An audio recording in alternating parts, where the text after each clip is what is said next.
Moi, dans mon village, les enfants, on les appelle les ptios. Les ptios, les ptiotes. Ce matin, la femme était en train de pétrir sa pâte. La pâte pour faire son pain. Et elle a pensé si fort qu'elle s'est même entendue le dire. Décidément, j'aurai jamais d'enfant. Et tout à coup, sur la table, dans la pâte, un petit morceau s'est redressé, s'est formé. Et là, on a vu arriver un tout petit de rien du tout, un ptio pas plus grand qu'un haricot, qui a dit « Bonjour maman ». La femme, elle ne revenait pas. Ça y est, elle avait un enfant, tout petit, tout rikiki, mais c'était le sien. Elle l'a pris délicatement dans ses mains, l'a posé sur son épaule, et elle a passé sa journée comme ça, avec son ptio, assis sur son épaule. L'homme, quand il est rentré du champ, tout de suite il l'a vu, ce ptio sur l'épaule. Et toute la journée, il avait pensé si fort qu'il s'était entendu dire « Décidément, j'aurai jamais d'enfant ». Et pourtant là, ils en avaient un bien à eux, un tout petit de rien du tout, un ptio. Le ptio, il n'était pas bien grand, mais dans sa tête, il grandissait vite. Et un matin, il a dit « je vais aller les mener au champ, les vaches. Moi, je vais les emmener, tu verras. » C'est ce qu'il a fait. Il s'est mis sur la tête de la noiraude. La noiraude est partie de bonne heure sur le chemin. Toutes les autres vaches ont suivi. Et les voilà partis pour le champ. Arrivé dans le champ, le ptio s'est laissé glisser, de la tête sur l'encolure, de l'encolure sur la patte, et le voilà arrivé dans l'herbe. Il a trouvé une place, au milieu des trèfles, bien fraîche, bien agréable. Il s'est même endormi. Les vaches ont brouté, et tellement bien brouté qu'à un moment donné, la noiraude, elle a brouté. Elle a brouté le trèfle, et le ptio avec. Le soir est arrivé. Les vaches, comme à leur habitude, ont repris le chemin pour l'étable. Les pieds leur faisaient mal, il fallait les traire. Elles sont rentrées dans l'étable, ont pris chacune leur place. La maman, par la fenêtre, elle avait vu le troupeau de vaches qui revenait. Pour elle, il n'y avait pas de problème. Le ptio, il était avec. Alors elle a pris son seau, elle est allée dans l'étable, elle a pris son tabouret, s'est installée près de la noiraude, a collé son oreille contre le ventre de la noiraude et a commencé de traire. Et là, tout à coup, elle a entendu « Maman, je suis là, dans le ventre de la noiraude !» La maman s'est redressée, elle a bousculé le seau, son tabouret, ouvert des yeux grands comme ça. Elle s'est rapprochée à nouveau, a mis à nouveau l'oreille contre le ventre de la noiraude et elle a entendu « Maman, je suis là, dans le ventre de la noiraude !» Alors là, elle est allée chercher le pas.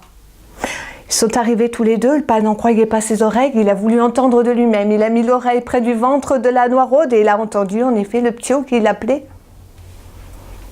Et comment on fait pour faire sortir un ptio d'un ventre d'une vache? Alors il est allé chercher son voisin, le boucher. Il n'y avait pas d'autre solution. Le boucher est arrivé avec son grand couteau.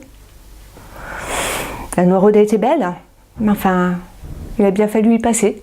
Il lui a ouvert le ventre. Il a pris toutes les entrailles, il les a jetées dans un coin. Et puis ils ont commencé à farfouiller dans le ventre pour essayer de retrouver le ptio. Mais les entrailles, elles étaient là, posées. La maman, elle les a pris pour aller les rincer. Il ne fallait rien perdre pour autant. Donc elle est allée jusqu'à la rivière, elle a rincé les entrailles de la vache.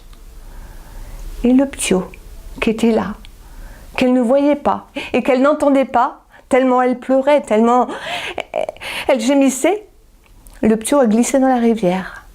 Et avec le cours de la rivière, il est parti. Parti. Encore plus loin. Au petit matin, il a enfin réussi à s'accrocher à un brin de roseau, là, qui était là juste au bord, sur la berge. Il le tenait si fort, mais avec la fatigue de la nuit, il flottait encore un peu dans l'eau, qu'il a juste eu le temps de le voir arriver. Le loup avec une gueule grand ouverte, qui a bu de l'eau fraîche du matin, mais le ptio avec. Et le ptio, après le ventre de la vache, c'est le ventre du loup qu'il a visité. Le loup, bien rafraîchi, avait bon appétit. Il s'est dirigé vers les prés, où il y avait des troupeaux de moutons et de beaux agneaux. Le ptio, à l'intérieur du ventre du loup, s'est approché lui aussi du troupeau. Et là, tout à coup, il a mis ses deux petites mains en porte-voix et il a crié qu'une fois « Le loup !» Ah, les moutons sont partis dans tous les sens. Et ça, dans un pré, et dans un autre, et dans un autre. Le loup en avait assez. Il était temps de se débarrasser de cette espèce de petite chose qu'il avait au fin fond de son ventre. Il n'avait pas bien de solution. Il a vu 2 arbres bien serrés. Il s'est dit, c'est là qu'il faut que je passe. Et entre ces 2 arbres bien serrés, il s'est glissé, enfilé, enfoncé. Il a passé une épaule, il a passé l'autre, il a tiré. Hop, le ptiot, il est sorti derrière. Le loup, on ne l'a plus jamais revu. Le ptiot s'est redressé, et puis il était temps de rentrer. Alors il a trouvé un chemin, il a pensé que c'était le bon, puis il a commencé d'avancer. Et là, il y a un lièvre qui est arrivé à toute allure, mais le ptiot, ni une ni deux, il lui a sauté sur la queue. Il s'est dit comme ça, j'irai plus vite. Ah, le lièvre, il est allé, il courait. Sauf au moment où, évidemment, on croise toujours quelqu'un qu'on ne s'attend pas à croiser sur son chemin, un chasseur. Un chasseur qui d'un côté avait son fusil, de l'autre côté tenait un âne. Le lapin, lui, il n'a pas eu le temps de respirer. Le chasseur l'a chopé par les oreilles. Le ptiot, lui, il a dit « on va faire affaire ». Il est monté sur les oreilles de l'âne.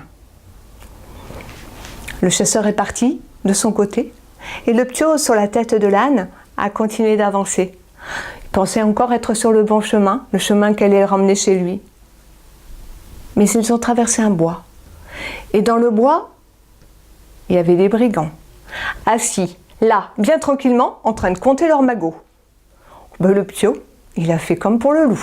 Il a mis ses mains en porte-voix, il a crié une fois « Les gendarmes !» Les brigands sont partis, sans demander leur reste. Le ptiot s'est laissé glisser par terre. Il a ramassé le magot. Il l'a donné à l'âne, qui l'a pris dans sa gueule. Il est remonté sur les oreilles et il est rentré chez lui.